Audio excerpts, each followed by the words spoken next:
هتسألوني ايه اكتر حاجة في النواعم من ناحية المادة الدهنية بتبان فيها اكتر في الطعم والريحة والذوبان، ودي اكتر حاجة بتسألوني عليها. هقول لكم معلومات لأول مرة وحصر على الفيسبوك هتسمعوها مني في الكحك، وده من خبرة سنين والله يا بنات، وشغل دايم باستمرار فيها. اقسم بالله هقول لكم خلاصة الخلاصة النهاردة، ده علشان تدعولي وتبقى بالنسبة لي صدقة علم انتفع بيه. عايزاكي من النهاردة تنسى اي طريقة تانية عملتيها وجربي بقى طريقتي ومقاديري، هتحلفي بيها. كل اللي هيدوقها هينبهر بيها. تعالي نسمي الله ونصلي على الرسول، وما تنسيش تدعمي الفيديو وتعملي شير على قد ما تقدري. ونقول لكم اول حاجه نبدا بالمقادير. عندي كيلو من الدقيق، عليهم معلقتين 2 كبار من السمسم، 8 جرام من البيكنج باودر، و60 جرام من السكر البودره، ونخلطهم كلهم مع بعض كويس جدا ونركنهم معانا على جنب. وتعالوا بقى للخطوه اللي بعد كده. عندي هنا 600 جرام من السمنه، وسمنه بلدي علشان يبان فيها الطعم، الكحكايه ملكه في نفسها كده، يبقى سمنه بلدي. تمام. وعندي 200 جرام من الميه، وممكن البديل بتاعها لبن. تمام كده. ومعلقه صغيره اللي هي ما يعادل برضو 8 جرام من الخميره، خميره فوريه، خميره بيره، اللي عندك اشتغلي بيها. وهدوب الخميره كويس جدا. وممكن الميه تزيد معايا 50 جرام، يعني عندي 200 جرام من الميه يا اما 250 جرام، وهقول لكم ليه دلوقتي. تمام. هركنها معايا على جنب. انت ليه ما حطيتيش السكر يا شيماء مع الميه؟ هقول لكم السكر بتاعي بودره عادي خالص، ما فيش مشكله. هنا سمنه بلدي بتدي طعم للكحكايه، عايزه اقول لكم من الاخر، ما فيش قبليها ولا بعديها، ما فيهاش افتكاسات خالص. عايزه تعملي كحك يبقى اعمليه بالسمنه البلدي. خلاص كده تمام.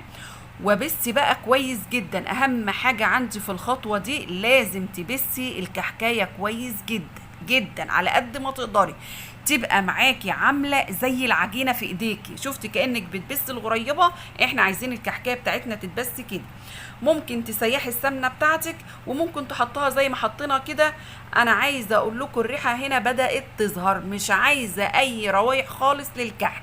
مادام هنعمل بسمنة بلدي ما بتحطيش اي روايح خالص. اي حاجة بتعمليها بالسمنة البلدي ما بتحتاجش معاكي لروايح.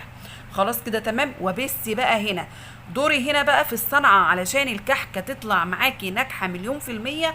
الصنعة بتاعتك بسي فيها على قد ما تقدري لحد ما تبقى معاكي قوام عجينه بتضغطي عليها كده بتطلع بزابيزها من كل حته. خلاص كده تمام. تعالي بقى هنا اقولك على معلومه حلوه. مسحي ايدك كويس جدا بعد ما بسيتي الكحكايه، وقومي جايبه كوره ودورها في ايديكي كده زي ما بعملها، وتتك عليها، تبص تلاقاها طريه جدا زياده عن اللازم وناعمه قوي.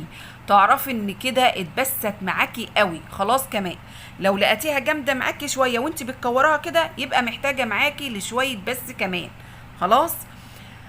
عندي هنا بعد ما بسيتها كويس جدا وبقت عامله زي عجينه الغريبه، اجيب الماده السائله بتاعتي اللي فيها الخميره، اللي هو الميه، ومدوبها فيها الخميره. خلاص. لو هتعملي الكحك كميه كبيره اعمليها بالميه. لو هتعملي كميه صغيره زي كيلو 2 كيلو هتاكلوهم ويخلصوا على طول، يفضل تعمليه بلبن، بتدي طعم ولون للكحكايه. ده لو انت هتعملي كميه صغيره، علشان لو عملت كمية كبيرة باللبن وطول معاكي في المدة بتاعته، الريحة بتاعته هتزنخ منك وهتبقى الريحة مش حلوة، لان في لبن وهيبقى كمان بسمنة بلدي. خلاص كده تمام. بحط بقى المادة السائلة بتاعتي اللي حاطين فيها الخميرة، بحطها. المفروض ان انا احطها كلها مرة واحدة. ليه يا شيماء؟ علشان انا حاطة 600 جرام من السمنة. ليه يا شيماء هي هتفرق؟ ايوه، لان احنا حاطين 600 جرام من السمنة. اعرف ان الكحكاية معاكي دايبة خالص، فلو زودت لها 50 جرام شويه من الماده السائله ما تخافيش، هتمسك معاكي الكحكايه وهتبقى بسم الله ما شاء الله مظبوطه معاكي قوي. تعالوا بقى نعمل ايه تجربه كده للكحكايه بتاعتنا. بجيب حته من العجينه واكورها كويس جدا واسخنها في ايدي، وبايدي التانيه بدوس عليها واعمل لها فجوه كده. لقيتها ما شققتش معايا يبقى كده العجينه بتاعتي مظبوطه 100%. طب لو شققت يبقى مش من الماده السائله ولا من الماده الدهنيه، محتاجه تتسخن بس في ايدك كويس جدا العجينه. عندي هنا الحشو بقى ايه؟ ملبن. بجيب الملبن واكوره كور صغيره قد حجم البليايه او عين الجمل، ودي اول حاجه ببدا فيها. الملبن بتاعي بكوره واجهزه معايا. خلاص. علشان الكحكايه اعرف اشتغلها كويس لازم اسخنها في ايدي، وبالذات لما يكون احنا في الشتاء، لان الماده الدهنيه بتجمد فيها، فبتبقى محتاجه العجينه تسخن وتتكور في ايدك كويس. لو في الصيف كده كده الجو بيبقى حر، مقدر ما تكورها كويس جدا بتتكور معاكي بكل سهوله علشان احنا في الحر. بعمل فجوه كده في قلب الكحكايه، واحط الملبن بقى، ملبن، مكسرات، عين جمل، زي ما انت عايزه تحشي. بعد ما بكور الكحكايه بعمل لها فجوه كده، واقوم حاطه فيها الحشو واقفلها كويس جدا علشان الحشوه ما تخرجش منها، وكمان بالذات ملبن ما تتحرقش في قلب الفرن. بعد ما بكور وحش كده بالبصامه على طول وبصم، ما ينفعش ان انا اكور واحط في قلب الصاج واملاه وبعد كده ابصم، وبالذات في الشتاء، لان لو عملت كده العجينه بتريح وبتسقع، فلما بتيجي تبصميها بتشقق منك.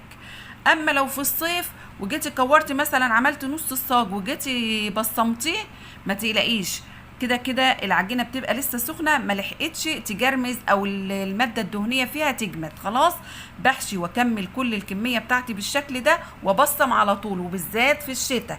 طيب نوعيه الدقيق اللي انت استخدمتها في الكحك ده ايه يا شيماء؟ عايزه اقول لكم انا مخلطه ما بين الاتنين، العلامه الاولى والاسلاميه اللي انا بشتغلها في الفطير، وده هتخلي معاكي الكحكايه بسم الله ما شاء الله، لان كمان حاطين لها 600 جرام من السمنه دايبه قوي، واللي طالبه الكحكايه عايزاها برده دايبه قوي.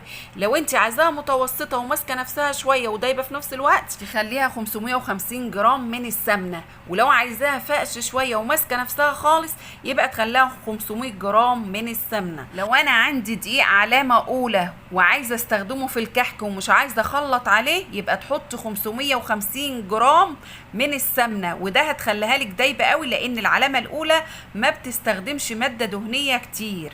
خلاص كده تمام. لو عايزاها ماسكه نفسها في العلامه الاولى بس، يبقى تخليها 500 جرام من السمنه. بعد ما بخلص تشكيل الكحكايه سواء بصمتها او نقشتها، ما بسيبهاش تخمر، ويكون الفرن والع على درجة حرارة 180، هتقعد معايا لمدة نص ساعة، ويكون الفرن هادي جدا لو هتعمليه في الفرن الغاز، علشان فيها بيكنج باودر وخميرة ما بخمرهاش. اوعي تسيب الكحكاية تخمر، لان لو خمرتيها النقشة اللي انت شايفاها دي هتطلع ملسة خالص ومش باينة ولا ظاهرة معاكي. بسم الله ما شاء الله، اللهم صل على النبي. الكحكاية ملكة في نفسها، والنقشة الله اكبر، يا رب يجعله بألف هنا لكل اللي أكل منه. بالله عليكم أنا ما قصرتش معاكم بأي معلومة أو ملحوظة، فعايزاكم تعملوا شير على قد ما تقدروا وتدعموا الفيديو.